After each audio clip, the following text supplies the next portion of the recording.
Today, we are tackling something a bit different. We're doing a deep dive into a single month, December. And it is, I mean, you can argue it's the most culturally loaded, historically confusing month on the entire calendar. Absolutely. And to do this, we've pulled together a really eclectic stack of sources. We've got ancient Roman decrees, 4th century church histories, some incredibly emotional Urdu poetry. And then some very, very sobering climate data. Right. So our mission here is to show you how December isn't just a stable block of time. It's really a crossroads where history, culture, sorrow, and believe it or not, physics all collide. And the paradox starts with the name itself. I mean, it's right there in front of us. December comes from the Latin root decem, Which means 10. It means 10, but it's our 12th month. So the question is right there from the start. How did the people who literally invented our calendar get it so wrong? Why are September, October, November, and December the 9th, 10th, 11th, and 12th months named after 7, 8, 9, and 10? Okay, let's unpack this, because it is a brilliant example of just historical inertia. It all goes back to the ancient Roman calendar. The original one, which was a mess. A total mess. It was a 10-month system. And crucially, the year started in March. Named for Mars, the god of war. Exactly, because that's when the campaigning season started. So in that original setup, December was the 10th month. The math worked. But the problem, and this is the key, is what they did with winter. The 10-month calendar ran from March to December, and then nothing. What, they just stopped counting? They basically did. They had this huge unmanaged 59-day gap where they just didn't really have months. It was just winter because the calendar was for farming and for war, and you didn't do either of those in deep winter. So eventually they realized this was probably not sustainable? Right. It became untenable, so they added January and February. But here's the crucial detail. At first, they added them to the end of the year, after December. Oh, so the names were still correct at that point. For a while, yes. But then the shift happened, and it wasn't for some grand logical reason. It was politics. Of course it was. In 45 BCE, Julius Caesar reforms the calendar, and they decided to make January the start of the year, mostly because the new consuls, the big political officials, took power on January 1st. It just made administrative sense. So they moved January and February from the back of the line to the front, pushing everything else back by 2. But by that point, the names September, October, November, December, they were just too ingrained. People knew them. So tradition won out over logic. That is the definition of a deep dive nugget right there. It really is. And what's fascinating is how that sense of a break or a gap still shows up culturally. You see it in that German phrase for the time between Christmas Eve and January 6th. Zwischen den Jahren. Meaning between the years. It's this amazing cultural echo of that original break in the calendar, a time that's sort of outside of time, even thousands of years later. Okay, so from that chronological mess, let's pivot to the cultural layer, because this is where December gets incredibly complex. It's a month defined by major holidays. And Christmas is the ultimate example of this kind of cultural blending or synthesis. The date itself, December 25th, it wasn't random, was it? Not at all. Historical records show it was a very strategic choice by the early Roman Catholic Church. In ancient Rome, December 25th was already a massive festival. For who? It was the festival of Sol Invictus, the unconquered sun, which honored the god Mithras. It was tied directly to the winter solstice the moment the days start getting longer again. It was a celebration of the rebirth of the sun. So the church saw this huge, popular pagan holiday. And they basically piggybacked on it. By placing Christ's birth on that exact same day, they were Christianizing the tradition. They shifted the focus from the physical sun, S-U-N, to the Son of God, S-O-N. It's brilliant, really. You're not fighting the celebration. You're just reframing it. You're absorbing it. It ensured the new faith could spread much more quickly among people who are already celebrating something big that day. And that explains why so many of our modern traditions have roots that are so clearly pre-Christian. You see it everywhere. Absolutely. Like the Yule log. That's not Christian at all, is it? No, that's straight out of Nordic tradition. During the solstice, they'd burn an enormous tree, sometimes the whole trunk, and the belief was that the light and the heat from this massive fire would help convince the sun to return. And what about evergreens? The Christmas tree itself? Same idea.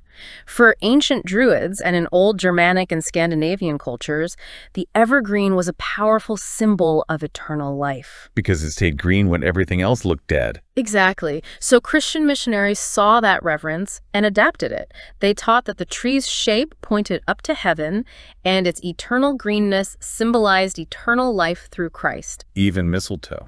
Oh, mistletoe was incredibly sacred to the Druids and the Norse. They believed it had magical powers, fertility, healing.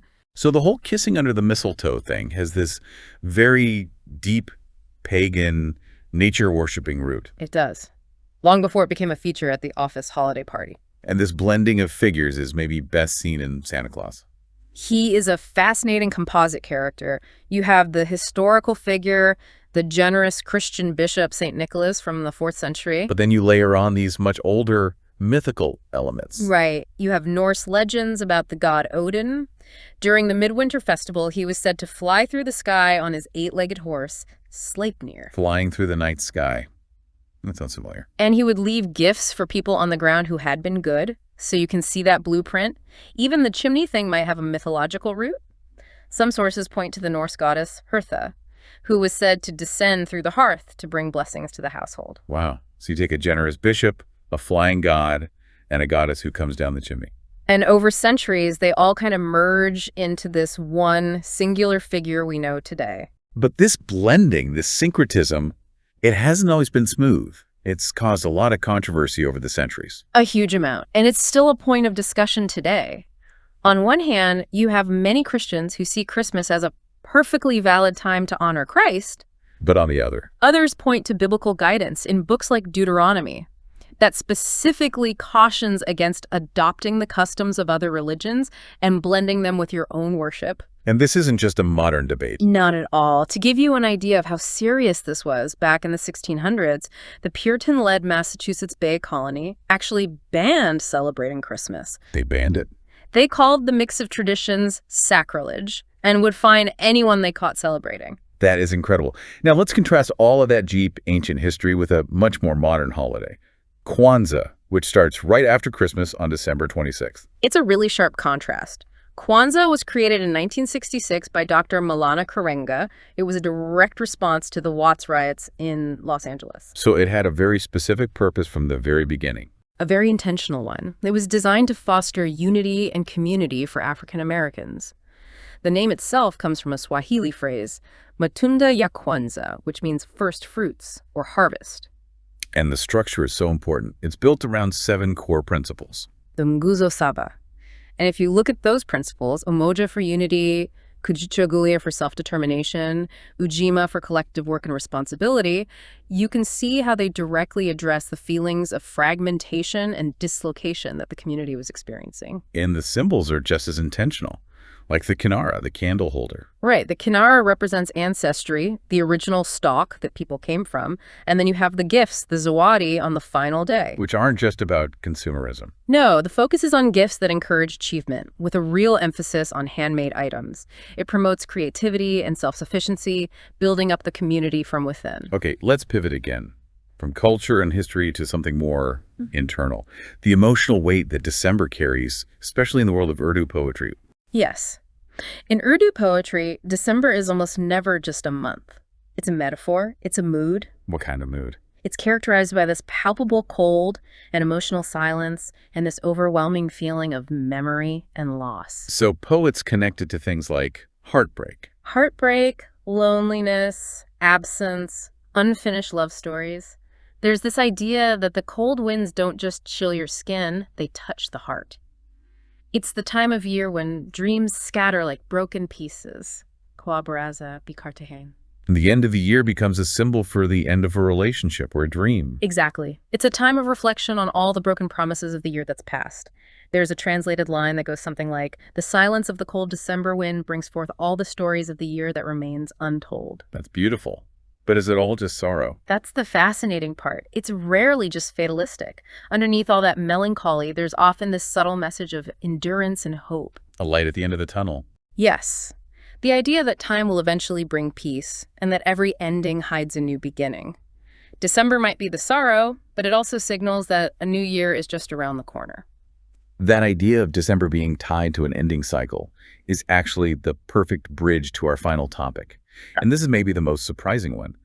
What is happening to the actual physics of winter? Right. If the calendar is a human invention and the culture is a complex blend, the climate itself is now rewriting what this month even means. We think of the seasons as stable, but the science is showing they're not. Not anymore, and these changes in seasonality are a really clear barometer for climate change. They affect the timing, the duration, the severity of everything. And here is the single most important data point I think we found. Looking across the contiguous United States, which season has warmed the most? It's winter. It's winter, defined as December, January, and February. Winter temperatures have gone up by nearly 3 degrees Fahrenheit just since 1896. And that's the U.S. average. Globally, studies confirm the trend. Summers are getting longer, and winter, spring, and autumn are all getting shorter. So what does a warmer, shorter winter actually mean on the ground? Let's talk consequences. Water, that's the first huge one. Warmer winters mean more precipitation falls as rain instead of snow. About 80% of weather stations are showing this trend. And that matters because snowpack is like a natural reservoir, right? It melts slowly and feeds rivers in the spring. Exactly. And that snowpack is peaking on average 9 days earlier than it did in the 1950s. You lose that slow release of water, which has a direct impact on our water supply. A massive impact, especially in the western U.S. The California drought was made so much worse by record-low snowpack. And it's not just snow. Lake ice is thawing earlier, up to 24 days earlier in some places. And in a place like Alaska, where people use frozen rivers as roads in the winter? It's completely disruptive. It impacts transportation, hunting, fishing. The Arctic Sea ice melt season is now 38 days longer than it was in 1979. What about agriculture? I know some crops actually need the cold. They do. They require a certain number of chill hours to fruit properly. When they don't get them, the crop can fail. Do we have an example of this happening? A really stark one. In the 2016-2017 season, Georgia's peach industry lost about 80% of its crop, and a major factor was a lack of chill hours from a warm winter. Wow. So our food system is built on an expectation of a winter that isn't always showing up. And it's not just crops, it's pests. Warmer winters mean more insects survive that would normally be killed off by a deep freeze. So they can expand their territory. Right. We're seeing the southern pine beetle, which is intolerant to hard freezes, moving north of New Jersey into New York and Connecticut, threatening forests that were never at risk before. And it's not just tree pests. No, it affects human health too.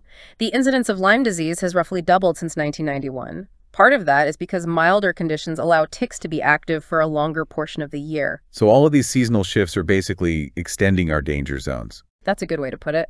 The heat wave season in major U.S. cities is now 47 days longer than it was in the 1960s. 47 days. And the wildfire season is also getting longer. If you compare the decade from 1973 to 82 with the decade from 2003 to 2012, the period between the first and last large wildfire of the year grew by nearly 3 months. So this whole deep dive, it's shown us December through these incredible lenses: history, culture, poetry, and hard science. It started with a simple naming mistake and ended with the planet's physics changing. And if you connect it all, the data is just unambiguous. December, the traditional start of winter, is part of the fastest warming season.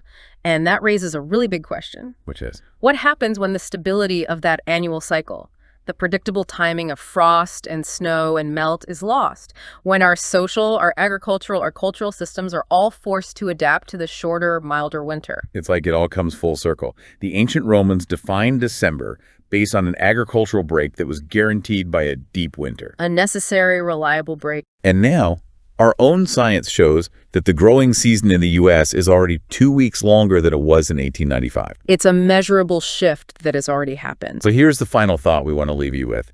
Think about the critical systems you rely on: your local water utility, flood control, the global food supply chain. All of it.